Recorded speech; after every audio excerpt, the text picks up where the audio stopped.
당신의 집을 함부로 내어주지 마라.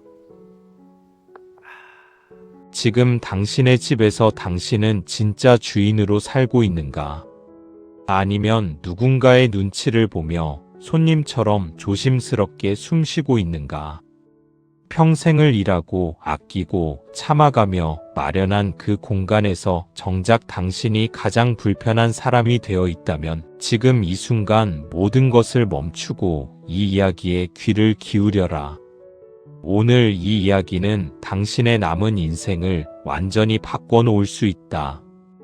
다산 정약용은 200여 년 전에 이미 경고했다. 가까운 사이일수록 애틋하게 여기고 익숙한 사이일수록 어려워하라. 냉정한 말처럼 들릴 수 있다. 그러나 이 한 문장 안에 당신의 노후를 지키는 가장 강력한 무기가 숨어 있다.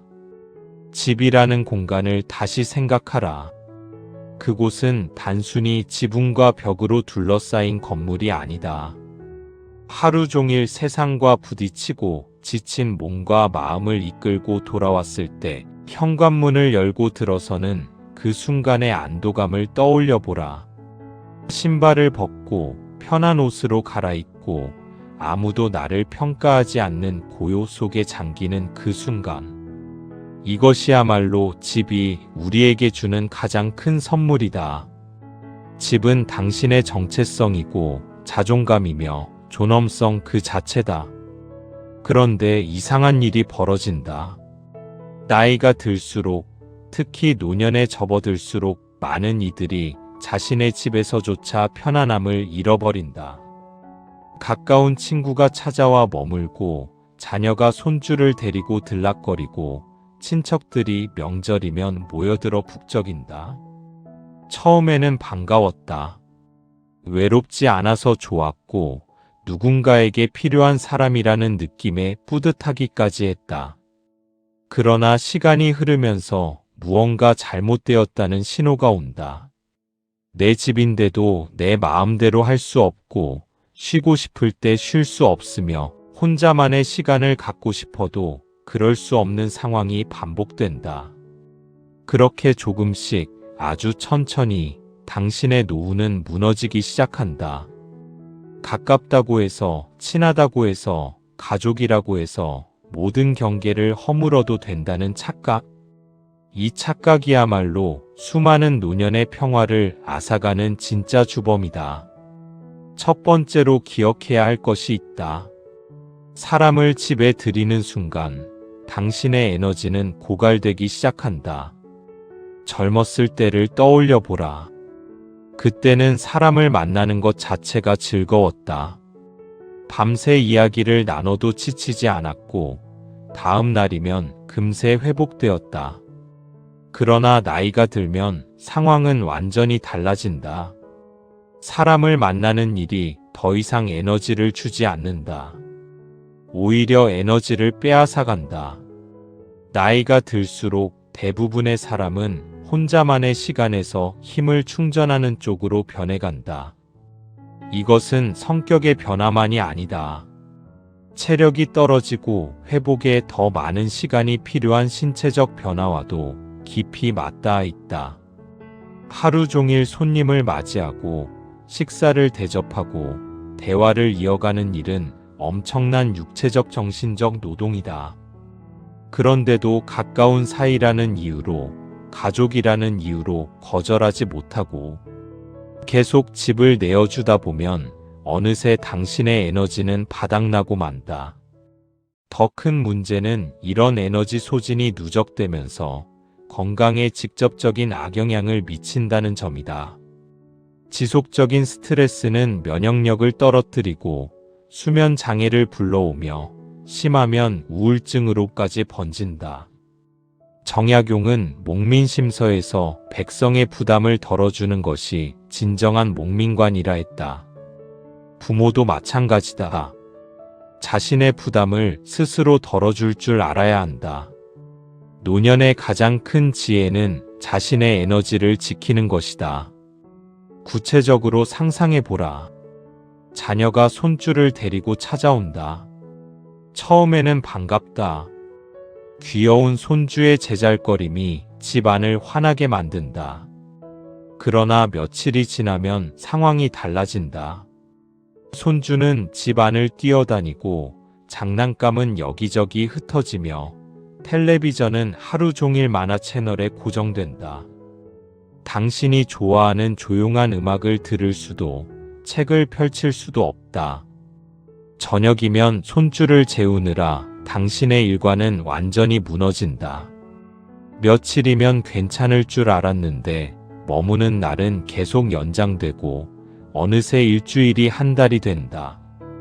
그 사이 당신의 건강은 조금씩 나빠지고 잠은 제대로 자지 못하며 오랫동안 갖고 온 당신만의 루틴은 흔적도 없이 사라진다. 혹은 오랜 친구가 찾아온다. 하룻밤만 재워달라던 말은 어느새 며칠이 되고 일주일이 된다. 친구는 편하게 지내라고 하지만 정작 집주인인 당신은 편할 수가 없다. 아침에 눈을 뜨면 먼저 손님 생각을 해야 하고 식사도 신경 써야 하며 화장실 사용 시간도 조율해야 한다. 저녁에 일찍 눕고 싶어도 친구가 거실에서 텔레비전을 보고 있으면 미안해서 그럴 수 없다. 당신의 집인데 당신이 손님처럼 조심스럽게 생활하게 된다. 이것이 과연 옳은 일인가? 이것이 당신이 평생 일하고 모아서 마련한 집에서 살아야 할 모습인가? 단호하게 자문하라. 두 번째로 직시해야 할 현실이 있다. 집에 사람을 들이는 순간 보이지 않는 권력 관계가 뒤바뀌기 시작한다. 겉으로는 평등해 보이고 서로 존중하는 것 같지만 실제로는 미묘한 주도권의 이동이 일어난다. 누군가를 집에 들이는 순간 당신은 그 사람에게 당신의 가장 사적인 영역에 대한 접근권을 허락하는 것이다. 처음에는 우리 사이에 뭐 그런 게 어디 있어라며 대수롭지 않게 여긴다. 하지만 시간이 흐르면서 문제가 하나씩 고개를 든다. 당신이 정리해 놓은 물건을 손님이 이것저것 옮기기 시작한다. 이렇게 놓는 게 더 편하지 않아? 라는 말과 함께 냉장고를 열어 당신이 아껴두었던 음식을 먹는다. 어차피 먹을 거잖아 라며 당신의 일과를 무시하고 자기 편한 시간에 말을 건다. 좀 이야기하자며 이 모든 것들이 악의에서 나온 행동은 아닐 수 있다. 하지만 결과는 같다. 당신은 당신의 집에서 주도권을 잃는다. 더 심각한 경우도 있다. 가족이나 친구가 경제적 어려움을 겪으며 잠시 머물게 해달라고 한다. 인정상 거절하기 어렵다. 그러나 시간이 지나면서 상황은 걷잡을 수 없이 복잡해진다. 임시로 머물던 사람이 점점 주인 행세를 하기 시작한다. 생활비를 내지 않으면서도 이것저것 요구하고 더 나쁜 경우 당신의 물건을 함부로 사용하거나 가져가기까지 한다. 당신이 뭔가 말하려 하면 이렇게 재워주는데 이것도 못 써? 라며 오히려 당신을 인색한 사람으로 몰아간다. 공자는 논어에서 이렇게 말했다. 거처는 공손하게 하고 일은 경건하게 하며 사랑과 더불어 지낼 때는 충성스럽게 하라. 여기서 핵심은 거처는 공손하게라는 부분이다.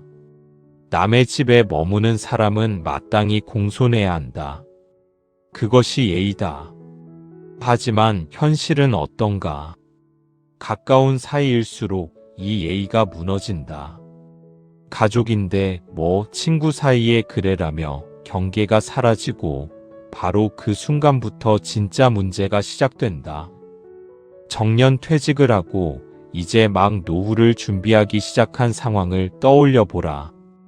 그동안 모아둔 돈으로 작지만 아늑한 집을 마련했고 이제부터는 조용히 여생을 보내려 한다. 텃밭도 가꾸고 책도 읽고 가끔 산책도 하면서. 그런데 자녀가 찾아와 말한다. 사업이 좀 어려워서 몇 달만 여기서 지내면 안 될까요? 거절할 수 없다. 자녀인데. 그렇게 자녀는 가족을 데리고 들어온다. 처음 몇 주는 괜찮다. 하지만 한두 달이 지나면서 당신의 노후 계획은 산산조각이 난다. 텃밭은 방치되고 책은 펼칠 틈이 없으며 산책은 꿈도 꾸지 못한다. 오히려 손주를 봐주고 집안일을 도와주느라 젊었을 때보다 더 바쁘게 살게 된다. 이것이 당신이 꿈꾸던 노후인가? 세 번째로 깨달아야 할 진실이 있다. 역설적이게도 함께 있는 시간이 많아질수록 관계의 질은 떨어진다. 거리에 미학이 있다는 말을 기억하라. 철학자 쇼펜하우어는 고슴도치의 딜레마를 통해 이를 명쾌하게 설명했다. 추운 겨울날 고슴도치들은 추위를 피하기 위해 서로 가까이 모인다. 하지만 너무 가까이 붙으면 서로의 가시에 찔려 아프다. 그렇다고 너무 멀리 떨어지면 춥다. 결국 고슴도치들은 서로 상처 입지 않으면서도 따뜻함을 나눌 수 있는 적절한 거리를 찾아야 한다. 사람의 관계도 다르지 않다. 가까운 사이일수록 매일 얼굴을 마주할수록 상대방의 단점이 적나라하게 드러나기 시작한다. 친구의 버릇없는 말투, 자녀의 게으른 모습, 형제의 이기적인 행동. 멀리서 가끔 만날 때는 보이지 않던 것들이 함께 살면서 낱낱이 보이게 된다. 당신은 참으려 노력한다. 하지만 참는 것에도 한계가 있다. 작은 짜증이 쌓이고 쌓인 감정은 어느 날 예고 없이 폭발한다. 특히 노년에는 이런 감정적 상처에서 회복하기가 훨씬 더 어렵다. 젊었을 때는 한때 그랬지 하며 넘어갈 수 있었던 일들이 이제는 마음 깊숙이 박혀서 쉽게 빠지지 않는다. 밤에 잠을 이루지 못하고 그 일을 되새기며 괴로워한다. 내가 그렇게까지 말할 필요가 있었을까? 내 말이 너무 심했나? 우리 관계가 이제 어떻게 되는 걸까 하는 생각들이 끊임없이 머릿속을 맴돈다. 그렇게 관계는 조금씩 금이 가고 결국 돌이킬 수 없는 지경에 이르기도 한다. 정약용은 이렇게 말했다. 사람이 집안에서 가장 힘써야 할 일은 그곳에 화기가 돌도록 하는 일이다. 집안의 화기, 즉 평화롭고 따뜻한 분위기를 유지하는 것이야말로 가장 중요하다는 뜻이다. 그런데 집에 너무 많은 사람이 드나들거나 오래 머물게 되면 이 화기는 반드시 깨지고 만다. 각자의 생활 방식이 다르고 생각이 다르며 습관이 다르기 때문이다. 이런 차이들이 좁은 공간 안에서 부딪히면서 마찰이 생기고 그 마찰은 갈등으로 번진다. 당신이 아침형 인간이라고 해보라. 새벽 5시에 일어나 조용히 명상을 하고 차를 마시며 하루를 시작하는 것이 오랜 습관이다. 하지만 집에 머무는 친구는 밤늦게까지 텔레비전을 보고 아침에는 늦잠을 잔다. 당신이 조용히 하루를 시작하려 해도 자고 있는 친구가 신경 쓰여 조심스럽다. 물건을 꺼내려 해도 소리가 날까봐 망설인다. 결국 당신의 소중한 아침 루틴은 무너지고 하루 종일 기분이 개운하지 않다. 혹은 당신이 깔끔한 성격이라면 매일 청소하고 물건을 제자리에 두며 정돈된 공간에서 사는 것을 좋아할 것이다. 하지만 함께 사는 사람은 여기저기 물건을 흩어놓고 먹은 그릇은 그대로 두며 청소는 내일로 미룬다. 당신이 계속 치우면 왜 그렇게 유난이야? 라는 말을 듣고 치우지 않으면 지저분한 환경에서 스트레스를 받는다. 이러지도 저러지도 못하는 상황. 이것이 바로 집에 사람을 들였을 때 반복되는 현실이다. 그리고 빠뜨려서는 안 될 것이 있다. 경제적 부담이라는 현실적인 문제다. 누군가 집에 머물면 당연히 생활비가 늘어난다. 전기세, 수도세, 가스비가 올라가고 식비도 증가한다. 일상적인 소모품도 훨씬 빨리 떨어진다. 젊었을 때는 이런 비용이 대수롭지 않았을지 모른다. 하지만 노년에는 완전히 다르다.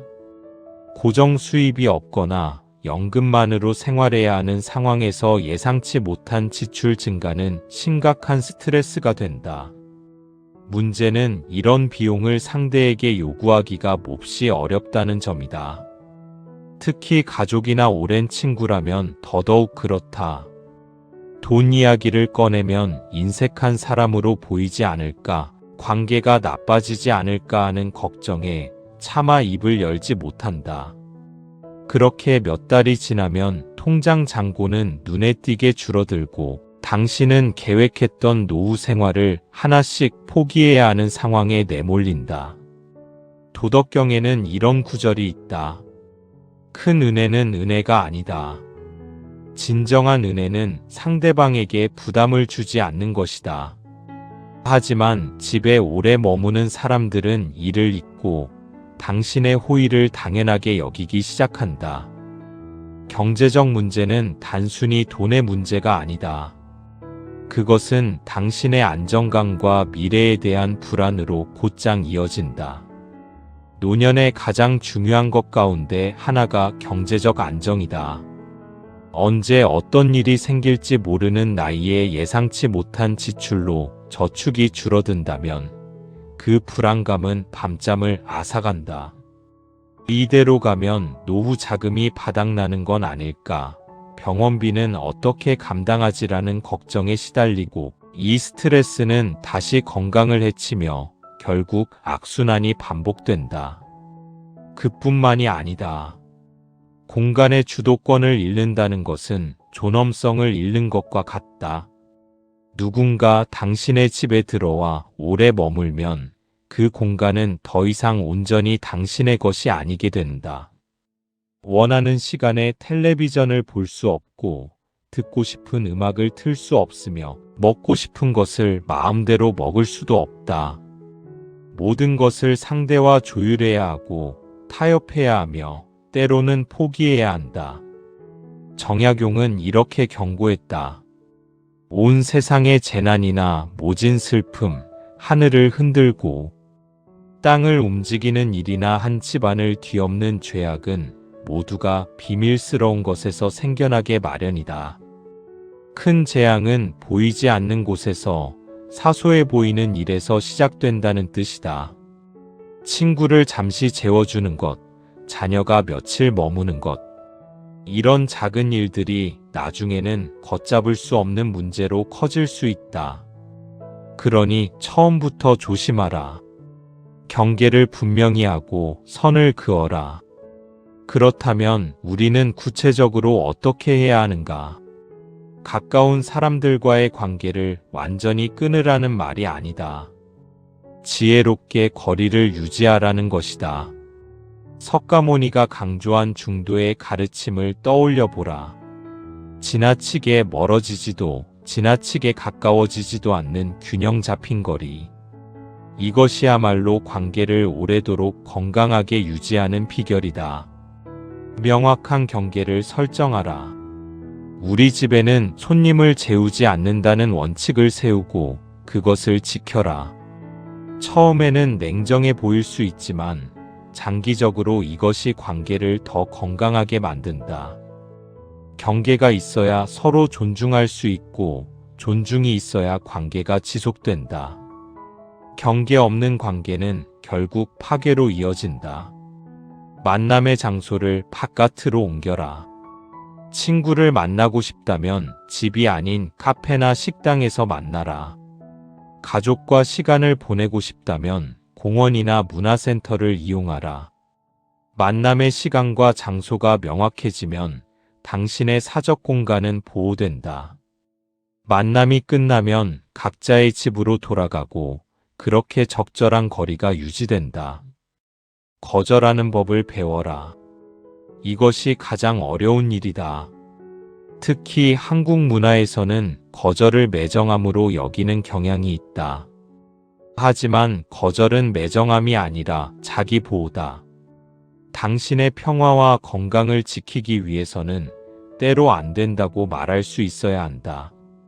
처음에는 죄책감이 들 수 있다. 그러나 연습하면 할수록 자연스러워진다. 그리고 놀랍게도 당신이 확고하게 거절하면 사람들은 오히려 당신을 더 존중하게 된다. 만약 불가피하게 누군가를 재워야 한다면 명확한 기한을 정하라. 일주일만, 한 달까지만이라고 분명히 말하고 그 기한이 되면 반드시 나가도록 하라. 여기서 절대로 예외를 두지 마라. 사정이 이러니까 조금만 더라는 말에 넘어가는 순간 그 기한은 무한정 연장되고 당신은 통제력을 완전히 잃게 된다. 생활비 분담도 처음부터 명확히 정하라. 돈 이야기를 꺼내기 어렵다면 규칙을 미리 세워두는 것이 훨씬 낫다. 이것은 인색함이 아니라 공정함이다. 당신의 호의가 당연하게 여겨지는 순간 그 호의는 더 이상 호의가 아니라 의무로 변질된다. 노년의 시간은 유한하다. 남은 시간이 얼마나 될지 아무도 모른다. 그 귀한 시간을 다른 사람들의 필요와 요구에 소비하기보다는 진정으로 당신이 원하는 방식으로 살아야 한다. 공자가 말했다. 70에 하고 싶은 대로 해도 법도에 어긋나지 않는다. 노년이야말로 당신이 원하는 대로 살 수 있는 그래야만 하는 시기다. 당신의 집은 당신의 성체다. 세상의 폭풍으로부터 당신을 지켜주는 피난처이고 당신의 영혼이 쉴 수 있는 유일한 공간이다. 그 성체의 문을 함부로 열어서는 안 된다. 설령 가까운 친구나 가족이라 할지라도 말이다. 오히려 가까운 사이일수록 더 조심해야 한다. 정약용의 말처럼 가까운 사이일수록 애틋하게 여기고 익숙한 사이일수록 어려워해야 한다. 당신이 평생 일하고 모아서 마련한 집이다. 매일 청소하고 가꾸는 공간이다. 당신의 추억이 깃든 곳이고 당신의 미래가 펼쳐질 무대다. 그 소중한 공간을 다른 누군가의 편의를 위해 양보할 수는 없다. 냉정하게 들릴 수 있지만 이것이 현실이다. 당신의 노후를 지킬 수 있는 사람은 오직 당신뿐이다. 진정한 친구라면 당신의 공간과 시간을 존중할 것이다. 진정한 가족이라면 당신의 평화를 해치지 않을 것이다. 만약 누군가 당신의 거절을 이해하지 못하고 화를 낸다면 그 사람은 진정으로 당신을 아끼는 사람이 아니다. 이 사실을 분명히 인식하라. 물론 외로움이 찾아올 수 있다. 집에 사람이 없으면 처음에는 쓸쓸할지 모른다. 하지만 그 외로움은 곧 고독으로 바뀐다. 그리고 그 고독 속에서 당신은 진정한 자신을 발견하게 된다. 아침에 일어나 창문을 열고 신선한 공기를 들이마실 때 아무도 당신을 방해하지 않는다. 커피를 내리며 천천히 하루를 준비할 때 누구의 눈치도 볼 필요가 없다. 좋아하는 음악을 틀고 책을 펼치고 혹은 그냥 멍하니 앉아서 생각에 잠길 때 그 순간이야말로 노년의 진짜 사치다. 이런 순간들을 지키기 위해서는 집이라는 공간을 지켜야 한다. 그리고 집을 지키기 위해서는 경계를 세워야 한다. 혹시 이미 누군가 당신의 집에 머물고 있다면 어떻게 해야 할까? 늦었다고 생각하지 마라. 지금이라도 대화를 시작하라. 정직하게 당신의 감정을 표현하라. 혼자만의 시간이 필요하다. 내 공간을 되찾고 싶다고 말하라. 상대방이 이해하지 못할 수도 있다. 화를 낼 수도 있다. 하지만 당신의 평화가 더 중요하다. 당신의 건강이 더 중요하다. 당신의 남은 인생이 더 중요하다. 변화는 항상 불편하다. 특히 오랫동안 유지해온 관계의 패턴을 바꾸는 것은 더욱 어렵다. 하지만 그 불편함을 감수하지 않으면 당신은 평생 다른 사람들의 필요에 끌려다니며 살게 된다. 노년은 축복이다. 더 이상 세상의 시선을 의식하지 않아도 되는 자유. 하고 싶은 대로 할 수 있는 특권. 진정으로 중요한 것에 집중할 수 있는 기회. 이 모든 것이 노년에 주어진다. 하지만 이 축복을 누리기 위해서는 당신의 공간을 지켜야 한다. 당신의 시간을 지켜야 한다. 당신의 평화를 지켜야 한다. 그러니 지금 이 순간부터 결심하라. 더 이상 당신의 집을 함부로 내어주지 않겠다고. 가까운 사람이든 먼 사람이든 가족이든 친구든 당신의 공간은 당신만의 것이라고. 이것이 이기심이 아니라 자기 사랑이다. 이것이 냉정함이 아니라 지혜다. 이것이 외로움이 아니라 자유다. 당신의 집에서 당신이 주인이 되라. 당신의 시간을 당신이 결정하라. 당신의 노후를 당신이 설계하라. 그 과정에서 누군가 당신을 이기적이라 비난한다면 그냥 미소 지으며 말하라. 이제는 나를 위해 살 시간이다라고. 그것으로 충분하다. 정약용이 말했듯이 집안의 화기를 지키는 것이야말로 가장 중요한 일이다. 그 화기는 혼자 있을 때 더 잘 지켜진다. 고요한 아침, 평화로운 오후, 고독한 저녁. 이 모든 순간이 온전히 당신의 것일 때 당신의 집은 진정한 안식처가 된다.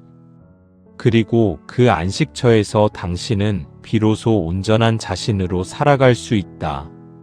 세상은 넓고 만날 곳은 많다. 굳이 당신의 집일 필요는 없다. 사랑하는 사람들과는 밖에서 만나고 즐거운 시간을 보내고 그리고 각자의 집으로 돌아가라. 서로의 공간을 존중하고 서로의 시간을 배려하며 서로의 평화를 해치지 않는 것. 이런 관계만이 오래 지속될 수 있다. 기억하라. 당신의 집은 당신의 성체이고 당신의 노후는 당신의 책임이며 당신의 평화는 당신이 지켜야 한다. 누구도 대신해 줄 수 없다. 오직 당신만이 할 수 있다. 용기를 내라. 경계를 세우라. 거절하라. 그리고 당신만의 공간에서 당신만의 시간을 누리며 당신만의 방식으로 노후를 살아가라. 그것이야말로 당신이 평생을 노력해서 얻을 자격이 있는 삶이다. 이 모든 이야기가 결국 하나의 진리로 귀결된다. 진정한 행복은 많은 것을 가지는 데 있지 않고 필요 없는 것을 내려놓는 데 있다. 필요 없는 관계, 필요 없는 의무, 필요 없는 죄책감. 이 모든 것을 내려놓을 때 비로소 당신은 가벼워진다. 그리고 그 가벼움 속에서 진정한 자유를 맛보게 된다. 오늘 이 이야기가 당신의 마음에 남았다면 다산 정약용의 지혜를 담은 다음 이야기도 기대하라. 매일 아침 당신의 집 문을 닫으며 당신의 공간을 지키듯이 매일 조금씩 삶의 지혜를 가꾸어 나가라. 당신만의 공간을 지키는 방법이 있다면 댓글로 나눠주라. 당신의 지혜가 또 다른 누군가의 노후를 지켜줄 수 있다. 여러분의 삶이 지혜롭고 평화롭게 이어지기를 진심으로 바란다.